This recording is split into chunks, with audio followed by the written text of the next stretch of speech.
What is up, Flick fans, and welcome back to my channel. I just watched the brand new Jonah Hill movie, Mid90s.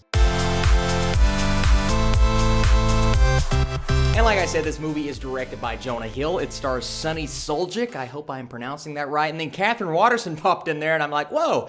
Didn't know she was in this movie. Lucas Hedges, who is in every other movie you see every other year, he's in this film. And it follows Stevie, a 13-year-old in 90s-era Los Angeles who spends his summer navigating between his troubled home life and a group of new friends that he meets at a Motor Avenue skate shop. Is that not the most 90s description or summary of a movie that you will read all year? If you guys don't know how my reviews work, I like to talk about the good, the bad, and then give you my score. So many Netflix reviews coming tomorrow. And there's a brand new episode of Titans. I'll have a review out for that. And a special video this weekend celebrating 10,000 subscribers. You guys don't want to miss that Sunday morning. Mark it down on your calendars. Or don't. I probably wouldn't.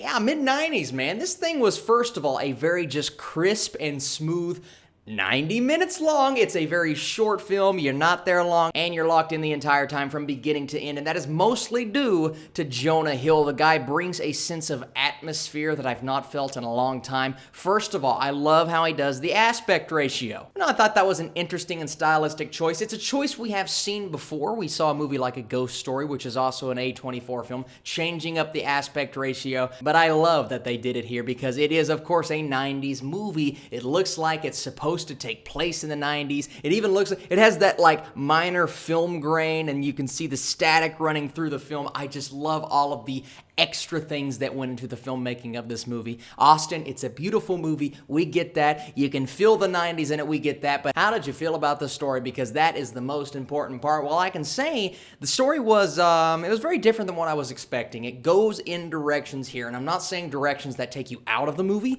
but it goes in some directions that really gets you kind of emotionally stirred, and you're trying to figure out what exactly is going on here. What is wrong with this character? Why is this character suffering with some of the things that they're suffering with? And a lot of the things that I thought that really worked here were the backstories of the characters. Now, some of them did not get explored like I wanted them to, and I'll bring that up in the negatives, but for the ones that were, I thought they worked so well because it all kind of tied back into our main story with our main young man. And this kid, who has popped up multiple other times this year, most notably, well, most recently, The House with the Clock on Its Walls. He did a really good job in that movie. He's in this film, and the kid is a great actor. He plays Stevie. Lucas Hedges plays his brother Ian. Stevie and Ian, they don't like each other. It's a typical relationship, brother to brother in the 90s. That's how I feel like a relationship like that would work. They each have their quirks. They each have their things. Stevie is afraid to go into Ian's room, but he goes in there to figure out certain things about Ian's character. Ian is a very ungrateful brother, but you can tell somewhere deep down in there,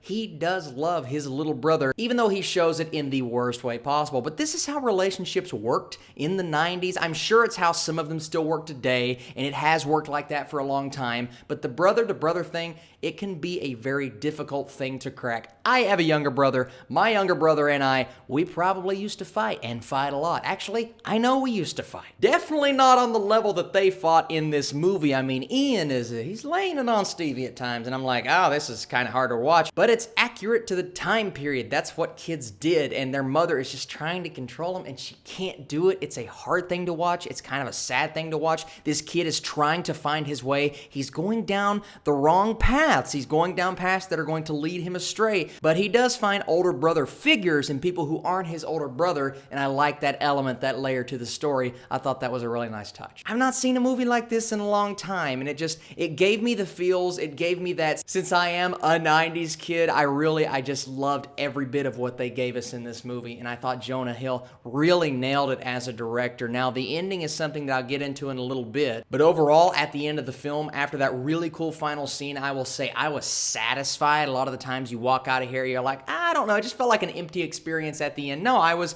really satisfied with the story they gave us. It was simple, it was kind of easy, you just sat there, kind of enjoyed it. It was a nice watch, kind of like Old Man and the Gun. Don't get me wrong, some really emotional things happen. There are some conversations and events that are like, whoa, that was kind of jarring, but the movie itself, it was really fun. Now, like I said, I do have some issues. The ending, while it was really well done, and the final scene was just, it was really cool the way they did it for a guy that loves videos, video camera, kind of like the character does in the movie. You'll know it when you see it, but I really like the final scene. But it was a very abrupt ending. It just kind of ends. There were people sitting in the theater like, is that it? Is there nothing else? It was just kind of like, okay, we could have maybe faded it out instead of being so just like, you're done. And I said this before, it's probably my biggest issue with the movie. The characters that get these backstories, right? There's a friend, I believe his name was Ruben. There's some beef with Ruben, right? Ruben and Stevie, they don't get along. They do at the beginning, some things are happening, but they never explore why Ruben is always so flustered and upset. They give you that taste. It's like, oh, we're gonna dive deep into his story, and we really don't. It's just like, wow, that's such a beautiful thing that you could have dove into. Maybe 10, 15 more minutes of the movie would have given us a nicer story for Ruben. I just feel like his character and maybe one or two more characters were just kind of left out. They were there to serve the purpose of Stevie's story, but we never really got to see any more than that, and that was the perfect candidate for us to get a little bit more from. And some people will say that the movie was a little boring because there are really no major events that happen until the main end. But I will say that Mid90s is a really fun time at the theater. If you grew up in the 90s or you're just a big 90s nostalgic guy like I am, I love certain elements. No, I didn't grow up with the skateboard culture. That was not one thing that I was engrossed in when I was a kid. But I knew people that were in the 90s and the early 2000s, and that kind of felt like it was real to me. It felt like that's how kids grew up. That's how it was. Sure, some people are going to complain, well, Austin, this movie was very dirty. These kids are saying things that they would not get away with in today's time. Well, yes. That's why the movie's called Mid90s. It's not mid-2018. If these kids are talking today like they were in the 90s, sure, don't put that on film, Jonah Hill. But since your movie takes place in the 90s, put that on film, Jonah Hill, because I can promise you that's how kids talked. That is accurate to the time period, and I think you did exactly what you were supposed to do, even though it's definitely going to offend people, and I get that, but pay attention to the time period. It's in the title of the film. All of that being said, I'm going to give Mid90s an 83%. I wanted this film to be like a 95, one of my favorite movies of the year, because the trailer is fantastic. It's not on that level, but it's really good. It's definitely in my top 20 right now. It could push its way into my top 15. I had a blast with this film. There are definitely some issues within the storytelling, but I don't care. I had a really good time, sat there with a smile on my face. I love this kid. He's a great actor. Go check this movie out. So thank you guys so much for watching this video. Like I said, tomorrow is going to be a jam-packed day. Sunday is my day, man. We are doing the 10,000 subscriber celebration, and be sure to check the links in the description because I just started a Patreon page. I'm not going to talk about it yet. I'm going to talk about it on Sunday, but if you want to click the link and go check it out, I have a lot of things that I'm doing. I'm just saying, it might be enticing. You guys are the absolute best. I'll catch you later.